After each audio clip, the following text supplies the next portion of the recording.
Hello everyone, so hi this is Saurabh Raina. इस video में हम डीएनए ब्लॉक एलिमेंट के 25 मोस्ट इंपॉर्टेंट लास्ट 10 इयर्स के पीवाईक्यू प्रैक्टिस करेंगे। तो इन सारे पीवाईक्यू की प्रैक्टिस बोर्ड एग्जाम से पहले जरूर कर लेना, आपके अच्छे मार्क्स आ जाएंगे। इसका पीडीएफ आपको टेलीग्राम पे मिल जाएगा जिसका लिंक डिस्क्रिप्शन में है। सबसे पहले हम शॉर्ट आंसर टाइप 1 क्वेश्चन की बात करेंगे। ये 2 मार्क्स के क्वेश्चन है। क्वेश्चन नंबर 1 है, What are the transition elements? Write two characteristic of transition elements 2022 का क्वेश्चन है। ट्रांजिशन एलिमेंट्स वो एलिमेंट्स होते हैं जिनके पास पार्शियली फिल्ड d ऑर्बिटल होता है इन देयर एटम और in any of their stable oxidation state. तो इनके पास पार्शियली फिल्ड क्या होता है, d ऑर्बिटल होता है। इनके एटम में हो सकता है या कोई स्टेबल ऑक्सीडेशन स्टेट में पार्शियली फिल्ड d ऑर्बिटल होता है। तो ये ट्रांजिशन एलिमेंट्स होते हैं। अगर हम कैरेक्टरिस्टिक ऑफ ट्रांजिशन एलिमेंट्स की बात करें, इनके पास वेरिएबल ऑक्सीडेशन स्टेट होता है। जैसे आयरन का ऑक्सीडेशन स्टेट Fe2+ Fe3+ होता है और ये कैटालिटिक प्रॉपर्टी शो करते हैं, मतलब ये कैटलिस्ट की तरह बिहेव करते हैं, रिएक्शन को फास्टर कर सकते हैं। क्वेश्चन नंबर 2 है, give reason for the following. First है, ट्रांजिशन मेटल फॉर्म अलॉयज 2019 का क्वेश्चन है। अब जो ट्रांजिशन मेटल है ये अलॉयज बना सकते हैं क्योंकि जो ट्रांजिशन मेटल है they have very similar atomic size. इनका ना सिमिलर एटॉमिक साइज होता है। One metal can easily replace the other metal from its lattice.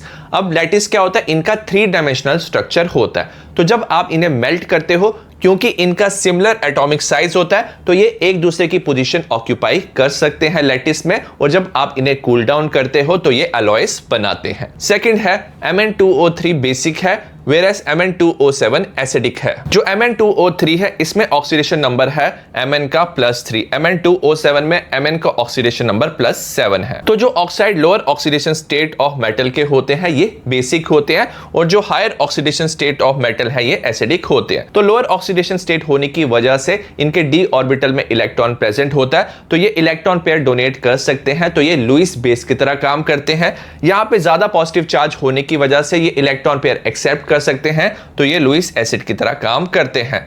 तो जो लोअर ऑक्साइड होते हैं जिनकी लोअर ऑक्सीडेशन स्टेट होती है वो बेसिक होते हैं, और जिनकी हायर ऑक्सीडेशन स्टेट होती है तो वो एसिडिक होते हैं। क्वेश्चन नंबर 3 है, account for the following transition metal show variable oxidation state 2017 का क्वेश्चन है। अब जो ट्रांजिशन मेटल है ये वेरिएबल ऑक्सीडेशन स्टेट क्यों शो करते हैं, इसका हमें रीजन बताना है। अब याद रखना, ट्रांजिशन एलिमेंट्स में n-1d ns ऑर्बिटल होता है और इनका जो एनर्जी डिफरेंस है काफी ज्यादा कम होता है।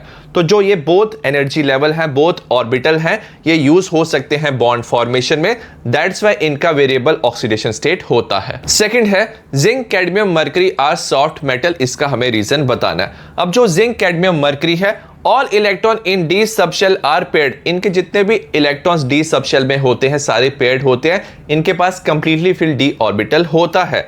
एज ए रिजल्ट इनका जो मेटेलिक बॉन्ड है वीक होता है। याद रखना, जितने ज्यादा अनपेयर्ड इलेक्ट्रॉन होते हैं उतना ज्यादा मेटेलिक बॉन्ड स्ट्रॉन्गर होता है। क्योंकि इनमें सारे इलेक्ट्रॉन पेयर्ड हैं तो मेटेलिक बॉन्ड वीक होता है। So that's why they are soft metal, और इनका जो मेल्टिंग एंड बॉइलिंग पॉइंट है वो भी लो होता है। क्वेश्चन नंबर 4 है, complete and balance the following chemical equation. तो हमें 2 इक्वेशन दिया, इसे कंप्लीट और बैलेंस करना है। 2025 का क्वेश्चन है। तो जब भी आप किसी इक्वेशन को बैलेंस करना चाहते हो तो आप रिडक्शन ऑक्सीडेशन हाफ सेपरेट लिखोगे, दोनों को ऐड करके आप कंप्लीट इक्वेशन बनाओगे। तो आप फर्स्ट में देख सकते हो MnO4 नेगेटिव दिया, एसिडिक मीडियम दिया है, तो ये स्ट्रॉन्ग ऑक्सीडाइजिंग एजेंट की तरह काम करता है। ये I नेगेटिव को I2 में ऑक्सीडाइज करता है और खुद ये रिड्यूस हो जाता है। तो सबसे पहले रिडक्शन हाफ लिखेंगे। MnO4 नेगेटिव एसिडिक मीडियम में Mn2+ में कन्वर्ट होता है, ये आपको याद होना चाहिए। इसके बाद आप इसे बैलेंस कर सकते हो। बैलेंस करने के लिए यहाँ पे 4 ऑक्सीजन है, Mn बैलेंस है, तो ऑक्सीजन बैलेंस करने के लिए 4 यहाँ पे H2O हम लगा देंगे। ऑक्सीजन बैलेंस हो गया। अब हाइड्रोजन बैलेंस करने के लिए यहाँ पे 8 हाइड्रोजन है, हम यहाँ पे 8 H+ लगा देंगे। यहाँ पे नेगेटिव चार्ज है, यहाँ पे +8 चार्ज है बिकॉज ऑफ H+, तो यहाँ पे ओवरऑल +7 चार्ज है, यहाँ पे +2 चार्ज है। इसे बैलेंस करने के लिए यहाँ पे हम 5 इलेक्ट्रॉन ऐड करेंगे। इलेक्ट्रॉन का नेगेटिव चार्ज होता है तो ये बैलेंस हो जाएगा। सिमिलरली ऑक्सीडेशन हाफ लिखेंगे। हमें पता होना चाहिए जो I नेगेटिव है I2 में कन्वर्ट होता है। 2 एटम है, 2 से मल्टीप्लाई करेंगे, +2 इलेक्ट्रॉन होगा, तो ये ऑक्सीडेशन हाफ होगा। हम चाहते हैं रिडक्शन हाफ और ऑक्सीडेशन हाफ में इलेक्ट्रॉन जो है वो क्या हो जाए, सेम हो जाए। तो यहाँ पे 5 इलेक्ट्रॉन है, यहाँ पे 2 इलेक्ट्रॉन है, तो आप इसे 2 से मल्टीप्लाई करोगे, इसे 5 से मल्टीप्लाई करोगे, दोनों तरफ इलेक्ट्रॉन सेम हो जाएंगे। इलेक्ट्रॉन को कट करके आप ऐड करोगे तो आपको मिल जाएगा twice of MnO4 negative plus 10 I negative plus 16 H+, result in formation of 2 Mn2+ + 5 I2 + 8 H2O। Similarly similarly हम सेकंड इक्वेशन लेंगे। यहाँ पे अगर आप देख सकते हो Cr2O7 नेगेटिव है, एसिडिक मीडियम में स्ट्रॉन्ग ऑक्सीडाइजिंग एजेंट की तरह काम करता है, खुद रिड्यूस होता है और ये Fe2+ को Fe3+ में ऑक्सीडाइज करता है। तो रिडक्शन हाफ में हम लिखेंगे Cr2O7 नेगेटिव, एसिडिक मीडियम में ये Cr3+ में कन्वर्ट होता है। क्योंकि यहाँ पे 2 है तो यहाँ पे 2 से मल्टीप्लाई करेंगे, ऑक्सीजन बैलेंस करेंगे, यहाँ पे 7 है तो 7H2 लगा देंगे, हाइड्रोजन को बैलेंस करना है 14H+ होगा। ओवरऑल चार्ज देखेंगे -2 है, यहाँ पे +14 होगा बिकॉज ऑफ हाइड्रोजन और यहाँ पे +6 चार्ज है। अगर आप मल्टीप्लाई करोगे तो यहाँ पे हम 6 इलेक्ट्रॉन ऐड करेंगे, इलेक्ट्रॉन का नेगेटिव चार्ज होता है तो ये बैलेंस हो जाएगा। ऑक्सीडेशन हाफ में Fe2+ Fe3+ में कन्वर्ट हो रहा है, +1 इलेक्ट्रॉन। दोनों तरफ इलेक्ट्रॉन को सेम करना है तो इसे 6 से मल्टीप्लाई करेंगे, हम ऐड करेंगे तो हमें मिल जाएगा final equation Cr2O7 negative +6 Fe2+ +14H+, result in formation of 2 Cr3+ +6 Fe3+ +7H2O। Question number 5 है व्हाट इज लैंथेनॉइड कॉन्ट्रैक्शन, 2024 का क्वेश्चन है। ये ग्रेजुअल डिक्रीज होता है atomic and ionic radius of lanthanoid, lanthanum से lutetium with increase in atomic number. तो जैसे आप लैंथेनॉइड सीरीज में जाते हो एटॉमिक नंबर इंक्रीज होता है और जो एटॉमिक एंड आयनिक रेडियस है ये डिक्रीज होता है due to poor shielding effect of 4f electron.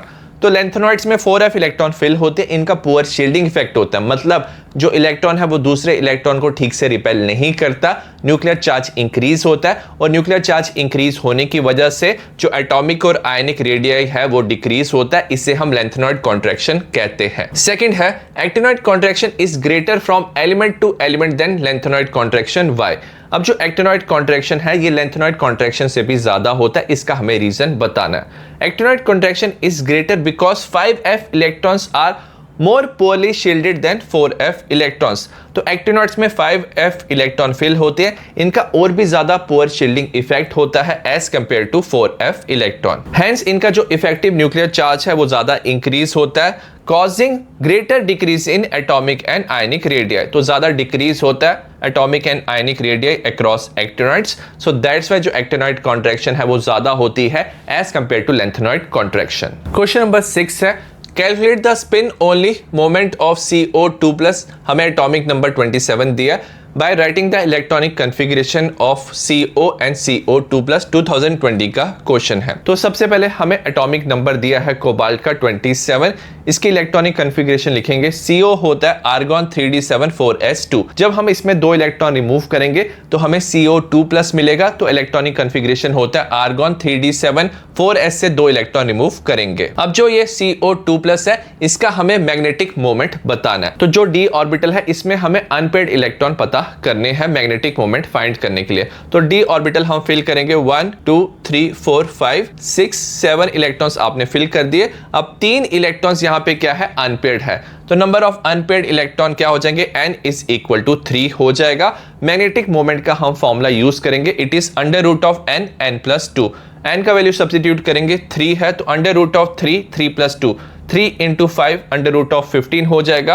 √15 होता है 3.87 और यूनिट है बोहर मैग्नेट्रॉन, तो ये इसका आंसर है। क्वेश्चन नंबर 7 का ए पार्ट है Why is third ionization enthalpy of manganese is high, 2026 का क्वेश्चन है। तो अगर आप इलेक्ट्रॉनिक कॉन्फ़िगरेशन ऑफ Mn देखो, ये आर्गॉन 3d5 4s2 होता है। अगर आप इसमें से 2 इलेक्ट्रॉन रिमूव करो तो ये 3d5 स्टेबल हो जाता है। तो जो third ionisation enthalpy of Mn है काफी ज्यादा हाई होती है, क्योंकि जो थर्ड इलेक्ट्रॉन है इसे हम रिमूव करते हैं stable half field electronic configuration 3d5।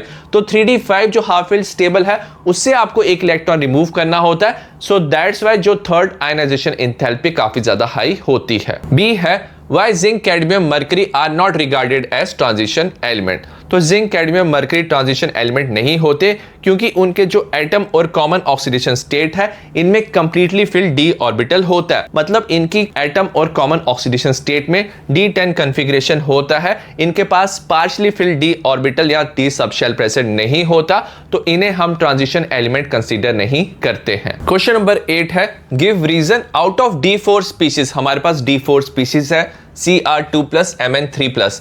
तो जो Cr2+ है स्ट्रांगली रिड्यूसिंग है, वेरस Mn3+ स्ट्रांगली ऑक्सीडाइजिंग है। इसका हमें रीजन बताना है, 2019 का क्वेश्चन है। तो जो Cr2+ है स्ट्रांगली रिड्यूसिंग है, मतलब ये खुद इजीली ऑक्सीडाइज हो जाता है। तो इसका जो 3d4 कॉन्फ़िगरेशन है, जब ये एक इलेक्ट्रॉन लूज करता है तो ये 3d3 बन जाता है, Cr3+ बनता है। और कोऑर्डिनेशन कंपाउंड में हमने पढ़ा है क्रिस्टल फील्ड स्प्लिटिंग होती है d ऑर्बिटल की, और ये स्प्लिट होता है T2g Eg ऑर्बिटल में। और जो T2g ऑर्बिटल है उसकी T2g3 कॉन्फ़िगरेशन हो जाती है, 3 इलेक्ट्रॉन आ जाते हैं, ये हाफ फील्ड स्टेबल हो जाता है। सो दैट्स व्हाई जो Cr2+ है स्ट्रॉन्ग रिड्यूसिंग एजेंट की तरह काम करता है। वेरस Mn3+ 3d4 होता है, स्ट्रॉन्ग ऑक्सीडाइजिंग एजेंट होता है, खुद ये रिड्यूस हो जाता है टू Mn2+। तो ये एक इलेक्ट्रॉन गेन करके 3d5 बन जाता है, और हमें पता है जो d5 कॉन्फ़िगरेशन है वो हाफ फील्ड स्टेबल होता है। So that's why Mn2+ act करता है स्ट्रॉन्ग ऑक्सीडाइजिंग एजेंट। बी है the D1 configuration is very unstable in ions. जो D1 कॉन्फ़िगरेशन है काफी ज्यादा अनस्टेबल होता है, क्योंकि जो ट्रांजिशन मेटल्स है विद D1 कॉन्फ़िगरेशन, इनकी टेंडेंसी होती है कि ये एक इलेक्ट्रॉन लूज कर दे।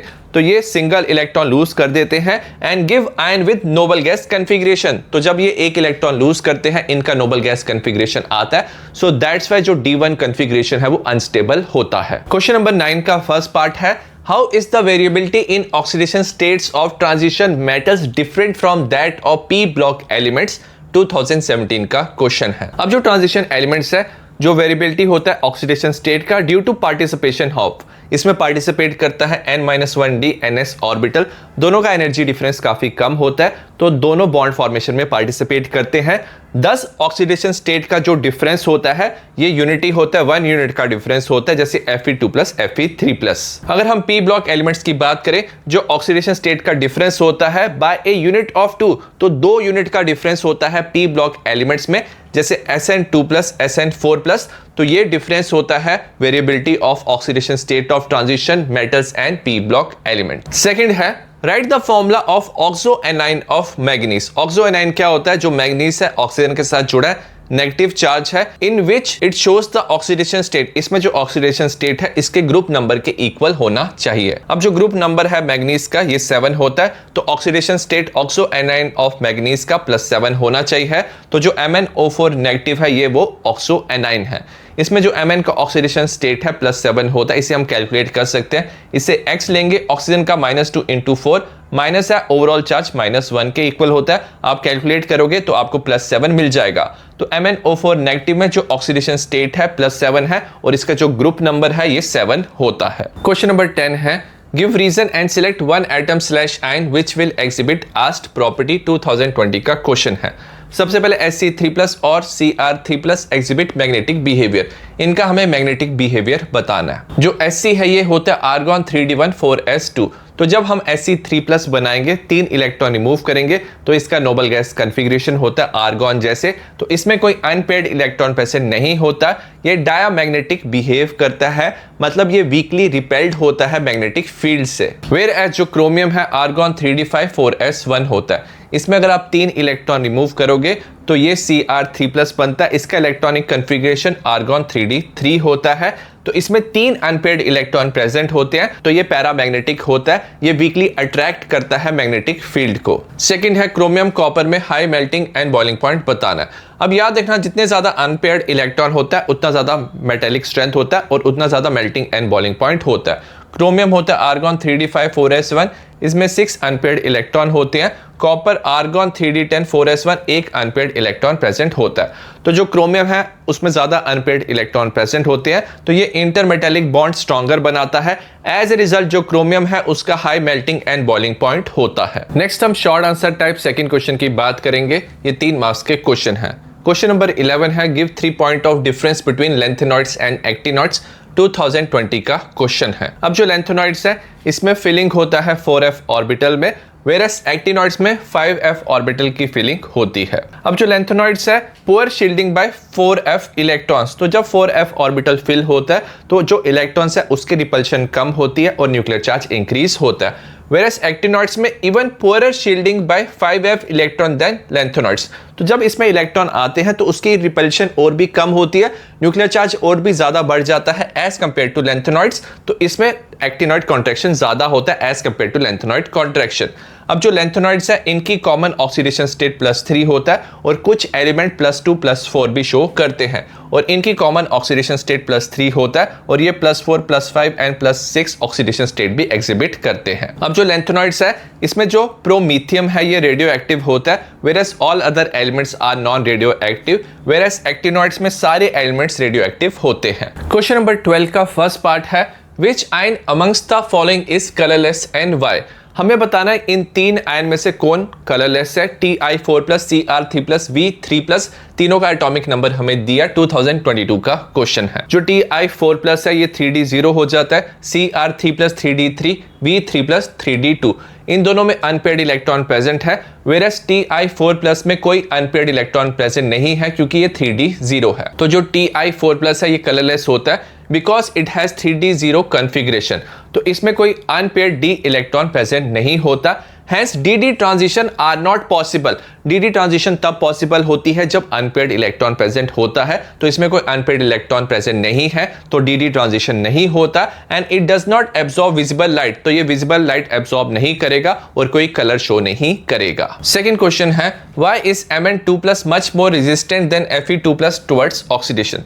मतलब जो Fe2+ है इजीली ऑक्सीडाइज हो जाता है, Mn2+ इजीली ऑक्सीडाइज नहीं होता।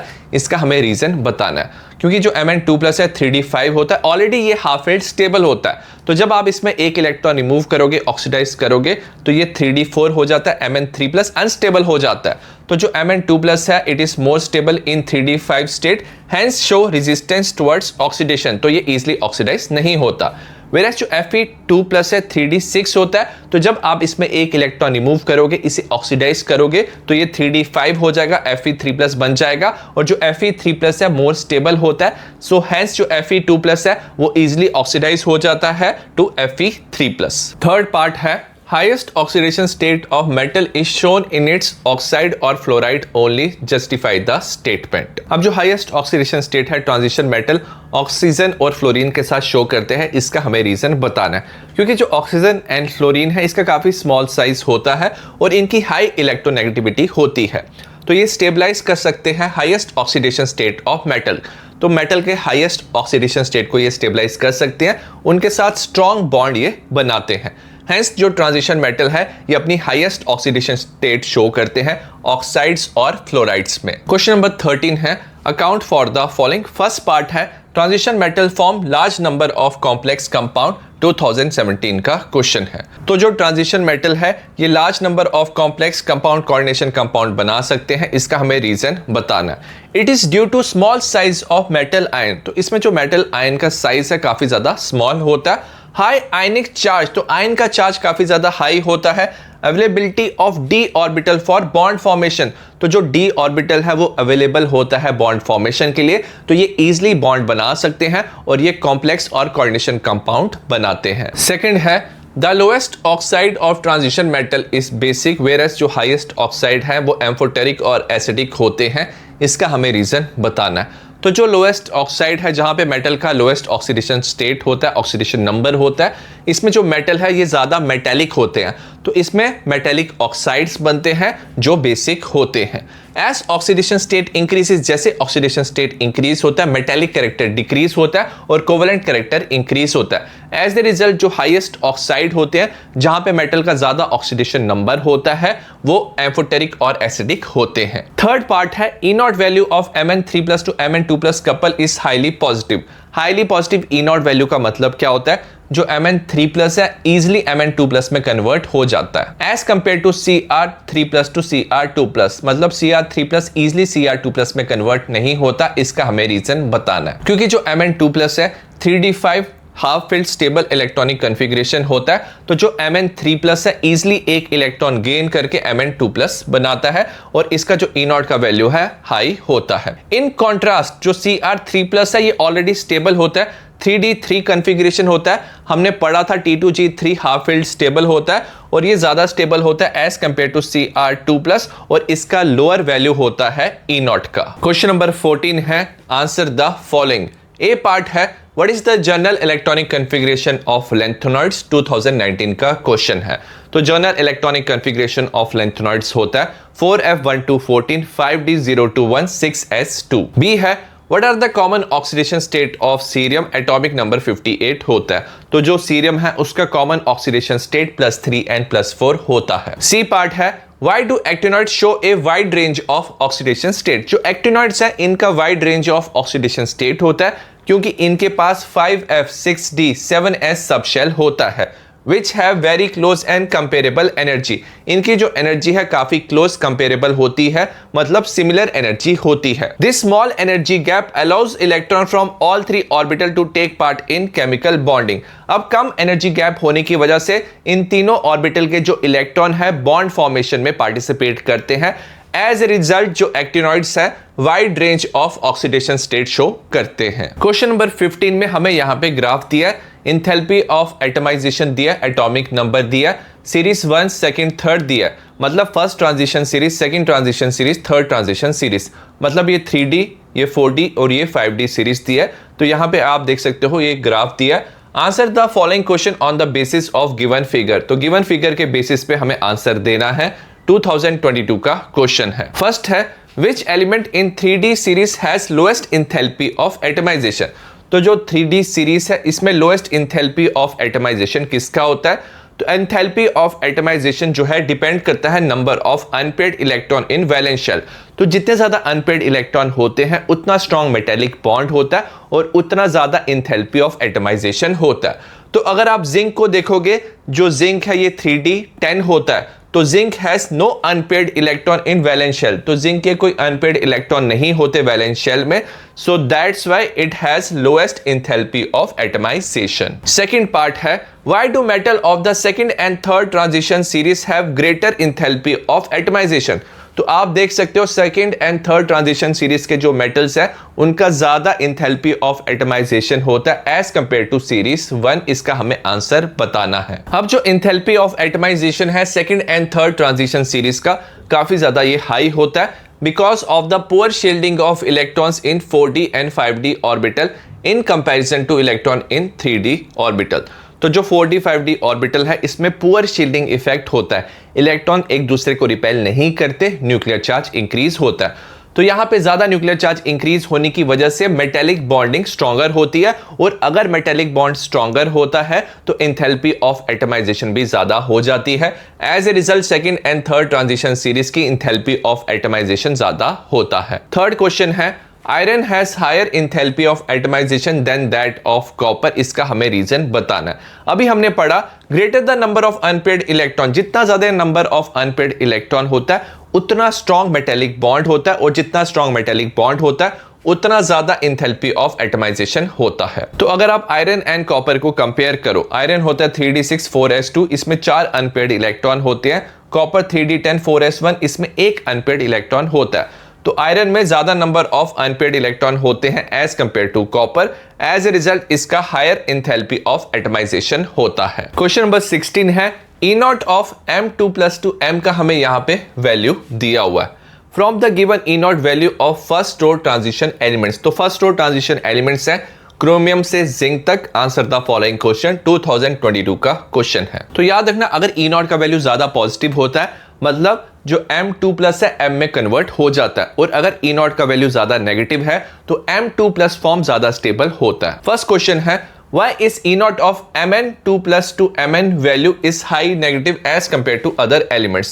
तो E0 of जो Mn है काफी ज्यादा नेगेटिव होता है as compare to other elements. इसका हमें रीजन बताना है। तो आंसर है जो Mn2+ है has exceptionally stable half filled 3d5 electronic configuration. तो Mn2+ काफी ज्यादा स्टेबल होता है क्योंकि इसके पास 3d5 कॉन्फ़िगरेशन होता है। सो दैट्स व्हाई जो Mn है इज नॉट इजिली फॉर्म। तो Mn2+ Mn में इजिली कन्वर्ट नहीं होता और जो E0 इसका वैल्यू है Mn का काफी ज्यादा नेगेटिव होता है। सेकंड है what is the reason for irregularity in above E0 value. तो अगर आप E0 वैल्यू देखोगे इस सीरीज का काफी ज्यादा इररेगुलरिटीज होता है, इसका हमें रीजन बताना है। अब इररेगुलरिटीज का रीजन ये है due to irregular variation in ionisation enthalpy. तो जो आयनाइजेशन इंथैल्पी है energy required to remove electron, ionisation enthalpy 1 plus ionisation enthalpy 2, इसमें काफी ज्यादा इरेगुलरिटीज होती है। साथ में इरेगुलर वेरिएशन होता है इंथैल्पी ऑफ एटमाइजेशन और हाइड्रेशन इंथैल्पी में across the 3D series. So that's why जो ई नॉट का वैल्यू है काफी ज्यादा इरेगुलर होता है। थर्ड है वह इस E naught of copper 2+2 copper value exceptionally positive, मतलब जो कॉपर है सॉलिड की फॉर्म में ज्यादा स्टेबल होता है, इजिली ये कॉपर 2+ में कन्वर्ट नहीं होता। इसका हमें रीजन बताना है। अगर आपको कॉपर सॉलिड से कॉपर 2+ में कन्वर्ट करना है तो उसके लिए एनर्जी की रिक्वायरमेंट होती है, और वो एनर्जी होती है enthalpy of atomisation and ionisation enthalpy. तो इस केस में क्या होता है, हाई इंथैल्पी ऑफ एटमाइजेशन होता है। अगर आपको इसके एटम्स को सेपरेट करना है ज्यादा एनर्जी की रिक्वायरमेंट होती है, और अगर आपको इसके 2 इलेक्ट्रॉन रिमूव करने हैं तो जो ionisation enthalpy 1 plus ionisation enthalpy 2 है काफी ज्यादा हाई होता है। Therefore energy required to convert, तो जो एनर्जी रिक्वायर्ड है जिसमें हम कन्वर्ट कर सकते हैं कॉपर सॉलिड से कॉपर 2+ एक्वस, काफी ज्यादा ये हाई होती है, और इसे बैलेंस नहीं कर पाता हाइड्रेशन इंथैल्पी। हाइड्रेशन इंथैल्पी क्या होता है, जब ये 2+ में कन्वर्ट होता है तो वाटर के मॉलिक्यूल इसे सराउंड करते हैं, इसे स्टेबलाइज करते हैं और एनर्जी रिलीज करते हैं। तो जो ये हाइड्रेशन इंथैल्पी रिलीज होती है, ये इंथैल्पी ऑफ एटमाइजेशन और इंथैल्पी ऑफ आयनाइजेशन को बैलेंस नहीं कर पाता है, ये काफी ज्यादा कम होती है। सो जो कॉपर है ये सॉलिड की फॉर्म में ज्यादा स्टेबल रहता है, और इसका जो ई नॉट का वैल्यू है काफी ज्यादा पॉजिटिव होता है। क्वेश्चन नंबर 17 है assign reason of each of the following 2023 का क्वेश्चन है। फर्स्ट है manganese exhibit highest oxidation state of +7 among the 3D series of transition element. तो जो Mn है उसका हाईएस्ट ऑक्सीडेशन स्टेट +7 होता है, इसका हमें रीजन बताना है। तो जो Mn है इसका इलेक्ट्रॉनिक कॉन्फ़िगरेशन होता है 3d5,4s2, और ये +7 ऑक्सीडेशन स्टेट एग्जिबिट करता है due to participation of all 7 valence electron in bonding. तो ये जितने भी 7 इलेक्ट्रॉन्स हैं ये बॉन्डिंग में पार्टिसिपेट करते हैं, सो दैट्स वाई ये +7 ऑक्सीडेशन स्टेट शो करता है। सेकेंड है transition metals and their compounds are generally found to be good catalyst in chemical reaction. जो ट्रांजिशन मेटल और इनके कंपाउंड है ये अच्छे कैटलिस्ट की तरह काम करते हैं, इसका हमें रीजन बताना है। क्योंकि ये एग्जिबिट करते हैं वेरिएबल ऑक्सीडेशन स्टेट, तो ट्रांजिशन मेटल्स का वेरिएबल ऑक्सीडेशन स्टेट होता है, तो ये जो सबस्ट्रेट होता है रिएक्टेंट होता है उसके साथ कंबाइन करके इंटरमीडिएट बनाते हैं and provide a new reaction path having a lower energy of activation. तो एक न्यू एनर्जी पाथवे ये फॉलो करते हैं जहां पे एक्टिवेशन एनर्जी कम हो जाता है। कम एक्टिवेशन एनर्जी होने की वजह से जो ज्यादा रिएक्टेंट है वो प्रोडक्ट में कन्वर्ट हो जाता है, रिएक्शन फास्टर होता है, सो दैट्स वाई ये गुड कैटलिस्ट की तरह काम करते हैं। थर्ड है कॉपर प्लस जो है अनस्टेबल होता है एक्वस सॉल्यूशन में, इसका हमें रीजन बताना है। तो एक्वस सॉल्यूशन में जो कॉपर प्लस है ये अंडरगो करता है डिसप्रपोर्शनेशन रिएक्शन, और ये बनाता है stable copper 2+ ion. Disproportionation reaction वो होता है जहां एक तरफ ऑक्सीडेशन नंबर इंक्रीज होता है, दूसरी तरफ ऑक्सीडेशन नंबर डिक्रीज होता है। तो अगर आपके पास कॉपर प्लस आयन है तो एक तरफ इसका ऑक्सीडेशन नंबर इंक्रीज होता है, ये कॉपर 2+ एक्वस बनाता है जो स्टेबल होता है, ऑक्सीडेशन नंबर +2 होता है, और दूसरी तरफ जो कॉपर प्लस है कॉपर सॉलिड बनाता है, ऑक्सीडेशन नंबर डिक्रीज होता है, 0 हो जाता है, तो इसे हम डिसप्रपोर्शनेशन रिएक्शन कहते हैं। तो अगर आपको कॉपर प्लस से कॉपर 2+ बनाना है तो आपको एक इलेक्ट्रॉन रिमूव करना होता है, तो उसके लिए जो एनर्जी की रिक्वायरमेंट होती है उसे हम आयनाइजेशन इंथैल्पी सेकंड कहते हैं, क्योंकि ऑलरेडी एक इलेक्ट्रॉन यहां पे रिमूव है। तो आयनाइजेशन इंथैल्पी सेकंड से ये कॉपर 2+ बनता है, और जैसे ये कॉपर 2+ बनता है इसका साइज क्या होता है, स्मॉल हो जाता है, तो इसे वाटर मॉलिक्यूल अच्छे से सराउंड कर पाते हैं, तो इसकी जो हाइड्रेशन इंथैल्पी है वो ज्यादा नेगेटिव हो जाता है। The higher stability of copper 2+ in solution, it is due to greater negative hydration enthalpy. तो जैसे ये कॉपर 2+ बनता है तो इसकी नेगेटिव हाइड्रेशन इंथैल्पी जो है काफी ज्यादा हाई होती है, ज्यादा एनर्जी रिलीज होता है, और ये कंपनसेट करता है second ionisation enthalpy of copper. तो सेकंड इलेक्ट्रॉन रिमूव करने की जो एनर्जी है उसे हाइड्रेशन इंथैल्पी कंपनसेट कर लेता है, सो दैट्स वाई जो कॉपर प्लस है कॉपर 2+ में कन्वर्ट हो जाता है। क्वेश्चन नंबर 18 है what is the effect of pH on the solution of K2Cr2O7, also give the structure of chromate and dichromate ion along with the colour of the species. 2020 का question है। तो सबसे पहले हमें बताना है effect of pH on solution of potassium dichromate. अब जो क्रोमेट और डाइक्रोमेट आयन है ये इक्विलिब्रियम में एग्जिस्ट करता है। जो क्रोमेट आयन है CrO4 2 नेगेटिव एसिडिक मीडियम में डाइक्रोमेट आयन बनाता है Cr2O7 2 नेगेटिव प्लस H2O। तो जब आप एसिडिक मीडियम प्रोवाइड करते हो, एसिडिक मीडियम में लो pH होता है, H प्लस का कंसंट्रेशन ज्यादा होता है, तो इक्विलिब्रियम फॉरवर्ड में शिफ्ट होता है। तो equilibrium shift to the right forming dichromate ion, तो हमारा डाइक्रोमेट आयन बनता है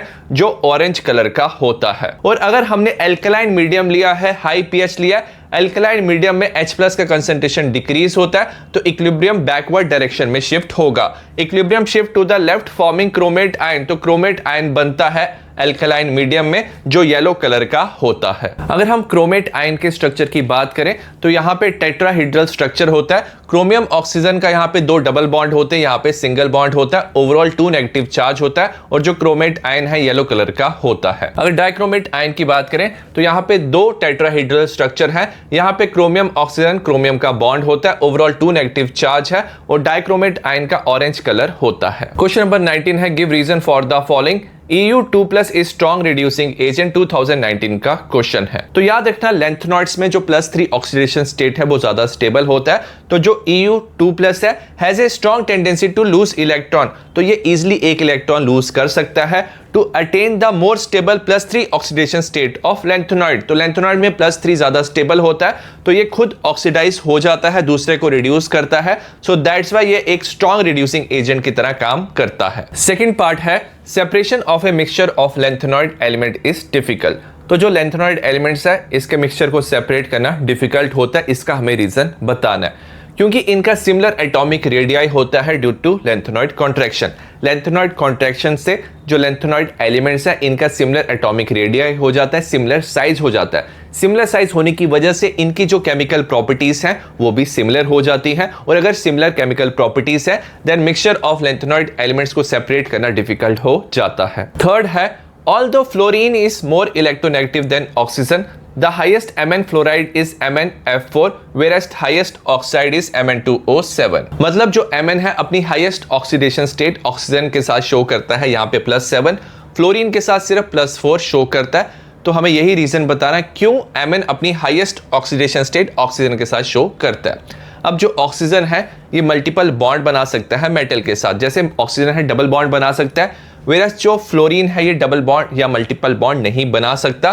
सो ऑक्सीजन की ज्यादा एबिलिटी होती है कि ये स्टेबलाइज करे higher oxidation state than fluorine. So that's why Mn अपनी हाईएस्ट ऑक्सीडेशन स्टेट ऑक्सीजन के साथ अचीव करता है। क्वेश्चन नंबर 20 का फर्स्ट पार्ट है, why copper does not displace hydrogen from acid 2022 का क्वेश्चन है। अब जो कॉपर है ये हाइड्रोजन को डिस्प्लेस नहीं कर सकता एसिड से, क्योंकि जो कॉपर है ये लेस रिएक्टिव होता है हाइड्रोजन से। It lies below hydrogen in electrochemical series. Hydrogen के नीचे जो कॉपर है ये प्रेजेंट होता है इलेक्ट्रोकेमिकल सीरीज में, and has positive standard reduction potential, और इसका जो रिडक्शन पोटेंशियल है वो भी क्या होता है, पॉजिटिव होता है। ई नॉट का वैल्यू 0.34 वोल्ट होता है। सो इट कैन नॉट, ये रिड्यूस नहीं कर सकता हाइड्रोजन आयन को H2 गैस में। सो दैट्स व्हाई जो कॉपर है ये हाइड्रोजन को डिस्प्लेस नहीं कर सकता है फ्रॉम एसिड। सेकंड है, why transition metal form large number of interstitial compound with hydrogen, boron, carbon and nitrogen. अब जो ट्रांजिशन मेटल्स होते हैं ये 3 डायमेंशनल स्ट्रक्चर में प्रेजेंट होते हैं जिसे हम क्रिस्टल लैटिस कहते हैं। अब जो क्रिस्टल लैटिस है उसके बीच में जो स्पेसेस प्रेजेंट होती है उसे हम इंटरस्टिशियल स्पेस कहते हैं। तो इस इंटरस्टिशियल स्पेस में small atom like hydrogen, boron, carbon, nitrogen आ सकते हैं, जिसके वजह से इंटरस्टिशियल कंपाउंड बनते हैं। तो transition metal form large number of interstitial compound because small atom like hydrogen, boron, carbon and nitrogen ये ऑक्यूपाई कर देते हैं interstitial space in crystal lattice of transition metal, और हमें इंटरस्टिशियल कंपाउंड मिलते हैं। थर्ड पार्ट है, name the element of 3D series which exhibit the large number of oxidation state, give reason.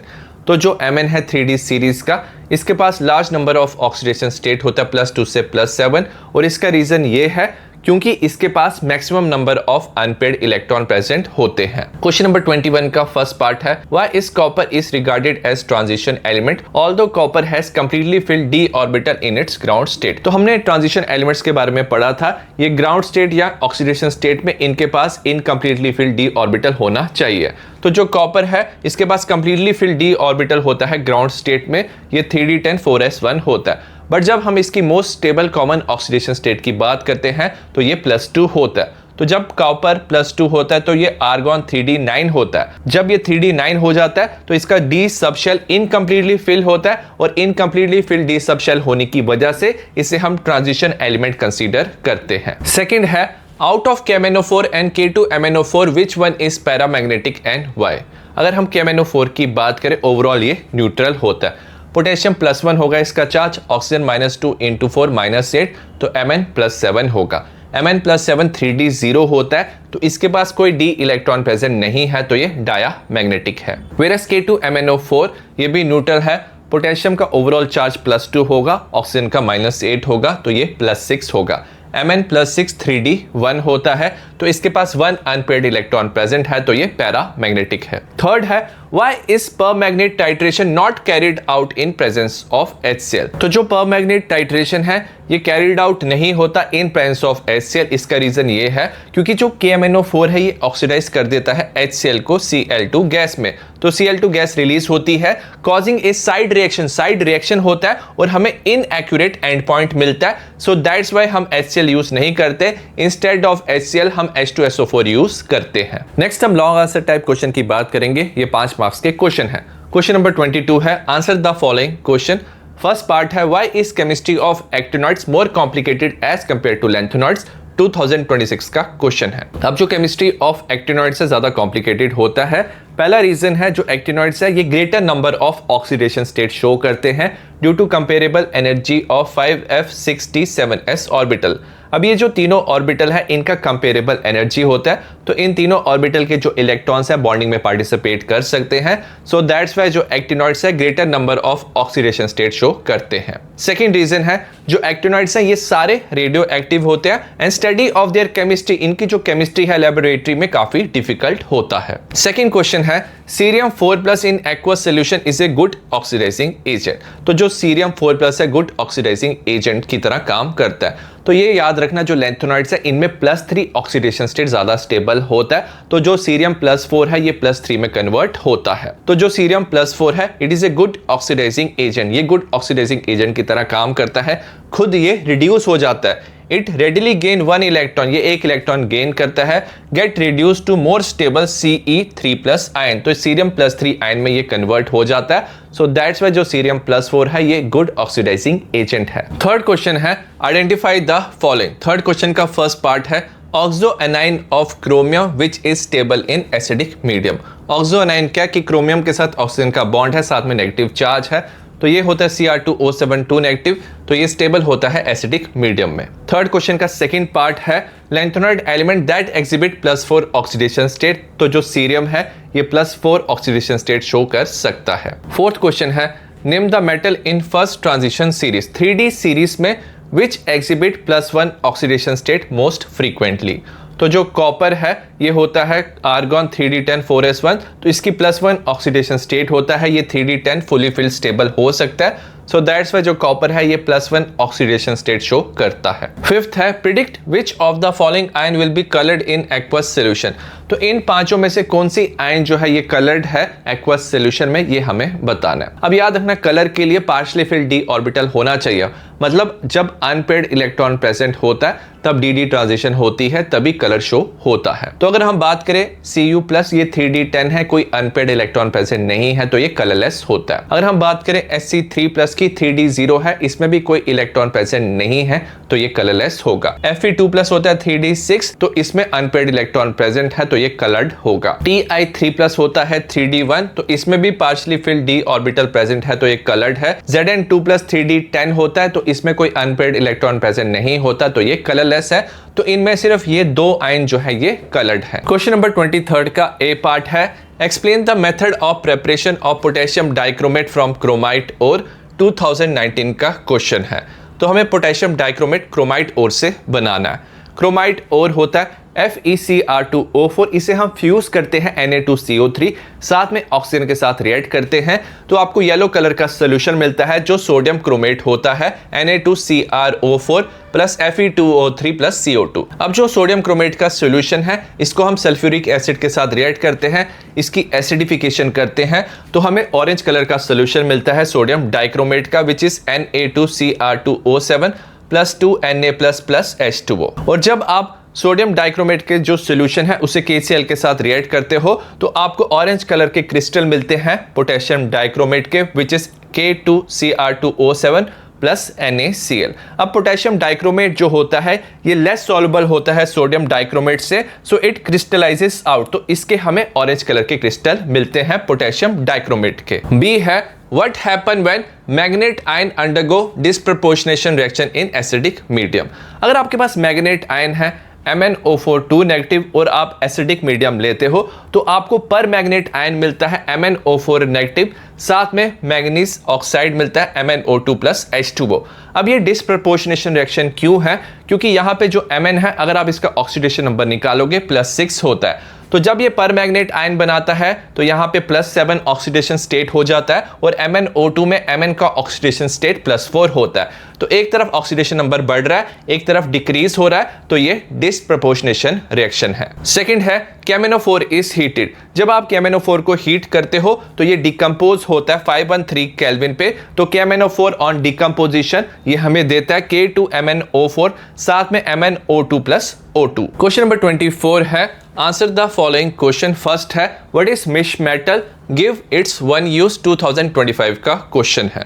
अब जो मिश मेटल है ये अलॉय है जिसमें अबाउट 95% लेंथेनॉइड है, 5% आयरन है, साथ में ट्रेसेस है, मतलब small amount of sulphur, carbon, calcium या एल्यूमिनियम प्रेजेंट हो सकता है। अब ये यूज होता है मैग्नीशियम बेस्ड अलॉयज में और इसे हम प्रोड्यूस कर सकते हैं bullet shell and lighter flint. Second है write the formula of oxo anion of chromium in which it show oxidation state equal to its group number. Oxo anion क्या है? क्रोमियम के साथ ऑक्सीजन जुड़ा है, नेगेटिव चार्ज है, तो हमें उसका फॉर्मूला बताना है जहां पे क्रोमियम का ऑक्सीडेशन स्टेट इसके ग्रुप नंबर के इक्वल है। अगर हम ग्रुप नंबर ऑफ क्रोमियम की बात करें तो वो 6 होता है, तो ऑक्सीडेशन स्टेट +6 होना चाहिए है। तो हमारे पास 2 ऑक्सो एनाइन ऑफ क्रोमियम है, CrO4 2 negative which is chromate ion, साथ में डाइक्रोमेट आयन है Cr2O7 2 नेगेटिव। यहाँ पे जो क्रोमियम है इसका ऑक्सीडेशन स्टेट +6 है। थर्ड है Why does vanadium pentaoxide V2O5 act as a catalyst? क्यों V2O5 कैटलिस्ट की तरह काम करता है? सबसे पहले इसका लार्ज सरफेस एरिया होता है and can easily change its oxidation state, तो ये इजीली अपनी ऑक्सीडेशन स्टेट चेंज कर सकता है। This allow it to form temporary unstable intermediate with reactant, तो ये रिएक्टेंट के साथ कंबाइन करके अनस्टेबल इंटरमीडिएट बनाता है, providing a lower energy path for the reaction to occur. तो जैसे ही कैटलिस्ट जैसे V2O5 है रिएक्टेंट के साथ कंबाइन करता है तो ये लोअर एनर्जी पाथ फॉलो करता है जहां पे एक्टिवेशन एनर्जी कम होती है। कम एक्टिवेशन एनर्जी होने की वजह से ज्यादा रिएक्टेंट प्रोडक्ट में कन्वर्ट होते हैं और जो रिएक्शन है वो फास्टर होता है। फोर्थ है Why do transition element have high enthalpy of atomization? अब ट्रांजिशन एलिमेंट्स का हाई इंथैल्पी ऑफ एटमाइजेशन इसलिए है क्योंकि इनके पास अनपेयर्ड इलेक्ट्रॉन होते हैं इनके एटम में। अनपेयर्ड इलेक्ट्रॉन होने की वजह से ये stronger inter atomic interaction show करते हैं, इनके पास स्ट्रॉन्गर मेटालिक बॉन्ड होता है। स्ट्रॉन्गर मेटालिक बॉन्ड होने की वजह से इनकी इंथैल्पी ऑफ एटमाइजेशन ज्यादा हो जाता है। फिफ्थ है scandium form no coloured ion. जो स्कैंडियम है जब ये +3 फॉर्म में होता है, इसके पास कोई डी इलेक्ट्रॉन प्रेजेंट नहीं होता, तो ये नो कलर्ड आयन शो करता है, येट इसे हम ट्रांजिशन एलिमेंट कंसीडर करते हैं। इसका हमें रीजन बताना है क्योंकि जो स्कैंडियम है इसका इनकम्प्लीटली फिल्ड d ऑर्बिटल होता है, 3d ऑर्बिटल होता है ग्राउंड स्टेट में। तो ग्राउंड स्टेट में इसके पास एक इलेक्ट्रॉन प्रेजेंट होता है, 3d1 होता है, अनपेयर्ड इलेक्ट्रॉन प्रेजेंट होता है, सो दैट्स व्हाई इसे हम ट्रांजिशन एलिमेंट कंसीडर करते हैं। क्वेश्चन नंबर 25 का फर्स्ट पार्ट है ए ब्लैक ब्राउन कलर्ड सॉलिड ए को हमने फ्यूज किया KOH के साथ इन प्रेजेंस ऑफ एयर।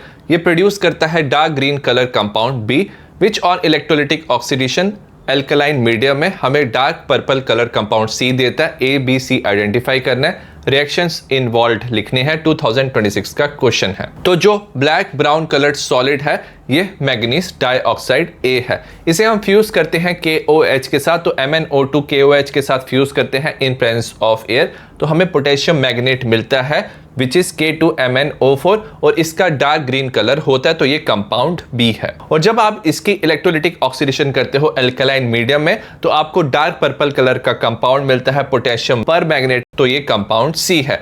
तो अगर आपके पास मैग्नेट आयन है MnO4 2 नेगेटिव, इलेक्ट्रोलिटिक ऑक्सीडेशन करते हो एल्कलाइन मीडियम में तो आपको पर मैग्नेट आयन मिलता है MnO4 नेगेटिव। सेकंड पार्ट है write the ionic equation for the oxidising action of potassium permanganate for its reaction with I negative in both acidic and alkaline solution.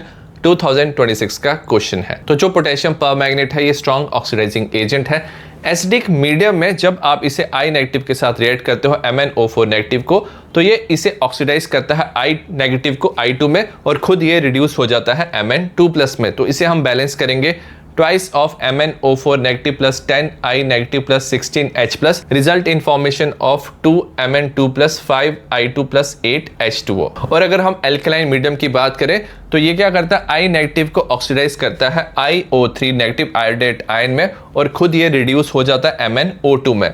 तो हम balance करेंगे twice of MnO4 negative plus H2O plus I negative result in formation of twice of MnO2 plus 2OH negative plus IO3 negative. तो ये रहे DNA block element के 25 most important PYQ। Similar type of question मैंने बाकी chapters के भी बनाए हैं, प्लेलिस्ट आपको डिस्क्रिप्शन में मिल जाएगा, वहां से आप हर एक चैप्टर के PYQ प्रैक्टिस कर सकते हो, आपके अच्छे मार्क्स आएंगे। See you in the next video, bye.